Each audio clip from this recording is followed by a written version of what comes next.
మోకాల నొప్పులకు ఎటువంటి సర్జరీ లేకుండా ఎపియాన్ పెయిన్ క్లినిక్ అందిస్తున్న అత్యాధునిక చికిత్స. Welcome to Suman TV. నేను మీ నవీన్. ప్రస్తుతం మనతో న్యాచురోపతి ఎక్స్పర్ట్ డాక్టర్ షగుఫ్తా గారు ఉన్నారు. హాయ్ మ్యామ్, నమస్తే అండి. Ma'am, vitamin B12 deficiency. So చాలా మంది కూడా నర్వ్ వీక్నెస్ వచ్చాయి అని అంటే లేదు వీళ్ళకి ఈ ప్రాబ్లం ఉంది అని అంటుంటారు. సో దానికి సంబంధించి ఇంజెక్షన్స్, టాబ్లెట్స్ ఇప్పుడు టీవీలో మనం చూస్తే మీకు నరాల బలహీనత ఉందా, మీ కాళ్ళ తిమ్మిర్లు ఉన్నాయా, అరిచేతుల మంటలు ఉన్నాయా, సో ఈ టాబ్లెట్ వేసుకోండి అంటుంటారు.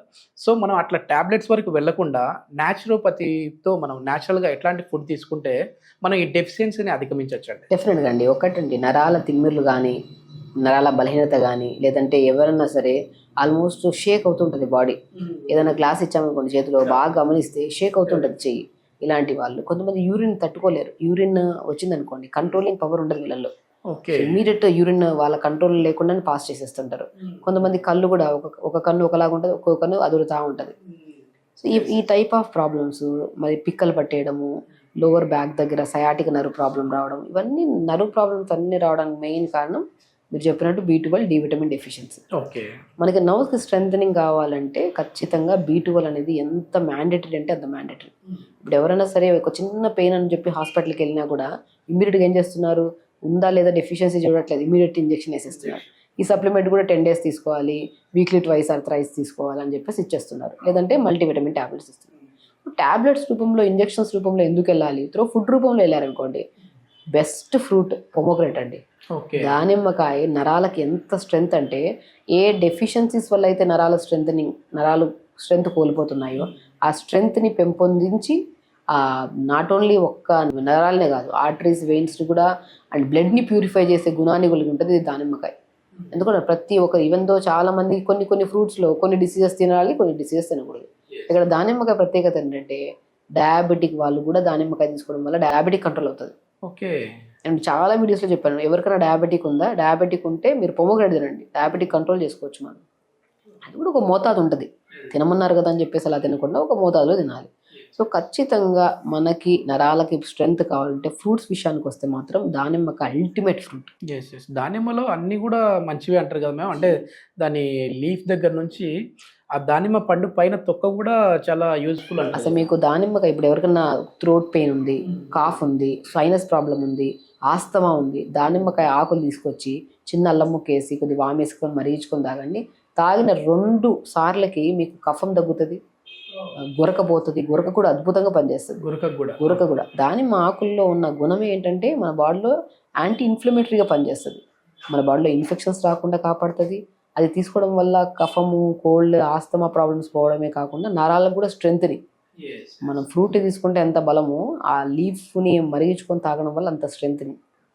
అండ్ నేను దానిమ్మ స్కిన్ ఉంటుంది కదా, దాన్ని ఎండబెట్టి పౌడర్ చేసుకొని ఆ పౌడర్ని ఎక్కడన్నా సరే మన కాళ్ళలో మచ్చలు ఉంటాయి, కొంతమందికి వ్యారికోస్ వెయిన్స్ వచ్చినప్పుడు, లేదంటే కొంతమంది నల్లగా మచ్చలు ఉంటాయి కొంతమందికి, ఆ మచ్చలకు రాసుకోమంటుంటారు.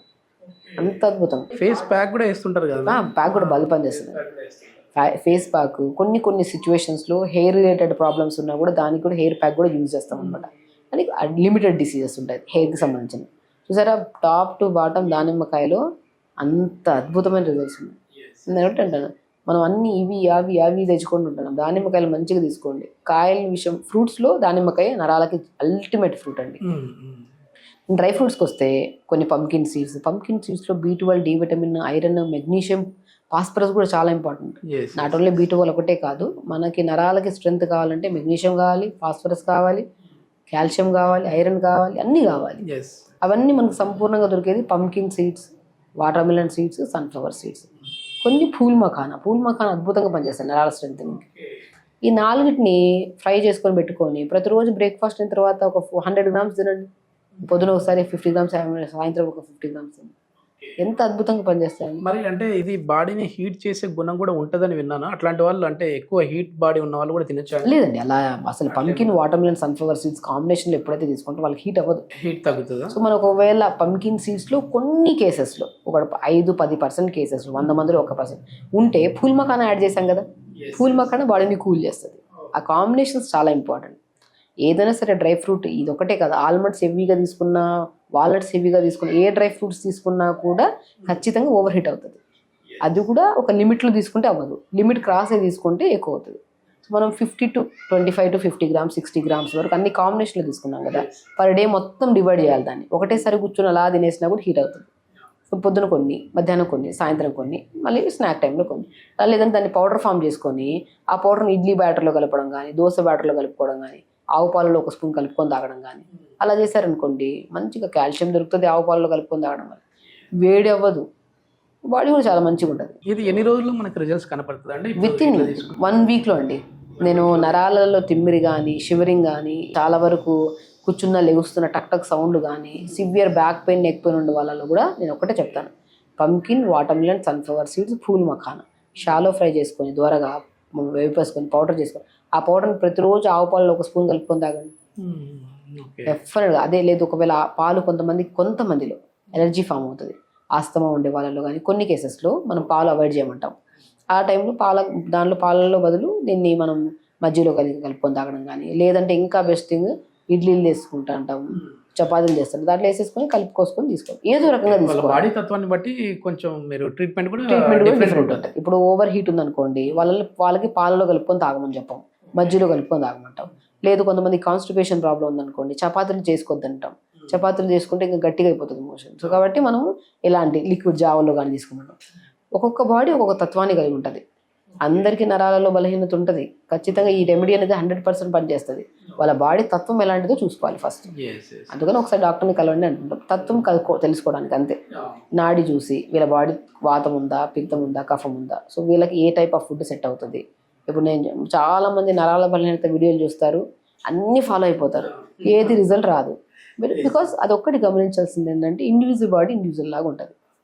మీకు ఒకవేళ కఫం ఎక్కువైపోయి వాతం ఎక్కువైపోయింది అనుకోండి, వాళ్ళకి ఓవర్ హీట్ ఉండే సంబంధం సెట్ అవ్వదు అనమాట.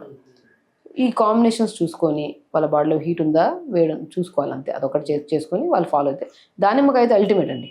ఎనీ కైండ్ ఆఫ్ బాడీ వాళ్ళు దానిమ్మకాయ తీసుకోవచ్చు. ఈ సమస్య ఎందుకు వస్తుంది మ్యామ్ అంటే మామూలుగా ఒకప్పుడు 60 ఏళ్ళ వల్ల అయితే బాడీ కొంచెం షేక్ అయిందన్న ఒక అర్థం ఉంది, కానీ మిడిల్ ఏజ్ వాళ్ళలో కూడా వస్తూ ఉంది. మళ్ళీ మాకు డ్రింకింగ్ అలవాటు కూడా లేదు, అయినా మాకు ఎందుకు ఈ నరాల బలహీనత వస్తుంది? ఎక్కడ ఫిజికల్ యాక్టివిటీ ఉందండి? Physical activity most important. నరం కదిపించే ఏదైనా ఉంది అంటే ఎక్సర్సైజ్. ప్రతిరోజు యోగా చేసుకోండి, తొందర లేకండి, టైంకి తినండి. మీరు లేట్స్ తినడం వల్ల ఫుడ్ మనం తీసుకుంటున్న ఫుడ్లో నరాలకు స్ట్రెంథనింగ్ ఫుడ్ ప్రతి ఫుడ్లో ఉంటుందండి. ఇంక్లూడింగ్ రైస్లో కూడా B12 ఉంటుంది, విటమిన్. రైస్ తింటున్నాం కదా, దాంట్లో B12 సంపూర్ణంగా దొరకాలి కదా బాడీలో. మజ్జిగ తాగుతున్నాం కదా, మన ప్రోబయాటిక్స్ కూడా వస్తున్నాయి కదా, కొల్లాజన్స్ కూడా అన్నీ వస్తున్నాయి కదా.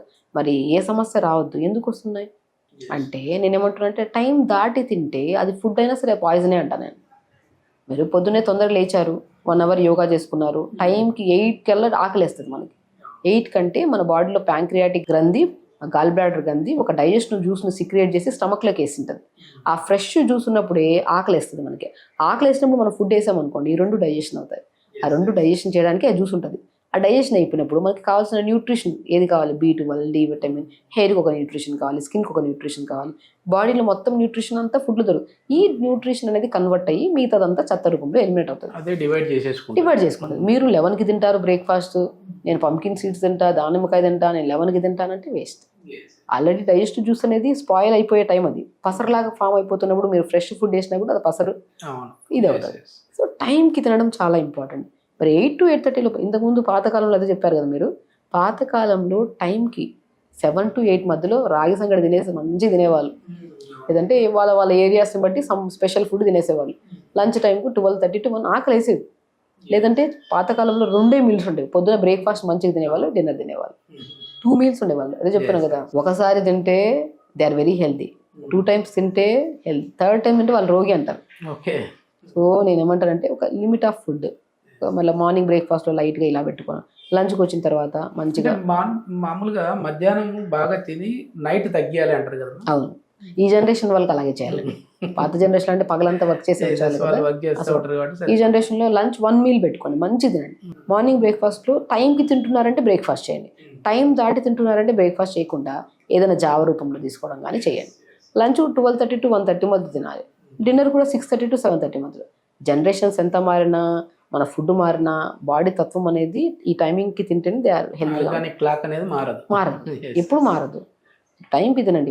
వెదర్ మన ఇప్పుడు జనరేషన్ మారింది అని చెప్పేసి సాయంత్రం వచ్చి పొద్దున అవ్వడం, పొద్దున వచ్చి సాయంత్రం అంటే అవ్వట్లేదు. వెదర్ ఎలా ఉందో శరీర తత్వం కూడా అలాగే కలిగి ఉంది. టైంకి తిన్నారనుకోండి మంచి న్యూట్రిషియస్ ఫుడ్, మీరు తినే ఫుడ్ న్యూట్రిషియస్ ఫుడ్, అంటే ఇంకొన్ని ఎక్స్ట్రా వెజిటబుల్స్ యాడ్ చేయండి, ఆకుకూరలు యాడ్ చేసుకోండి, నట్స్ యాడ్ చేసుకోండి, అప్పుడు ఏ సమస్య రాదు అంటే. ఎస్, మొత్తానికి దానిమ్మ పండుకున్న ప్రాముఖ్యత గురించి చాలా చక్కగా చెప్పారు. అదేవిధంగా మన బాడీ క్లాక్ అనేది కూడా, మనం ఏదో ఒక క్లాక్ మెయింటైన్ చేస్తూ ఉంటాం, అది కాదు, దీనికి కూడా ఒక క్లాక్ ఉంటుంది, దాన్ని బట్టి నడుచుకుంటే ఏ రోగాలు రావు. ఏ రోగాలు. Thank you ma'am. నమస్తే.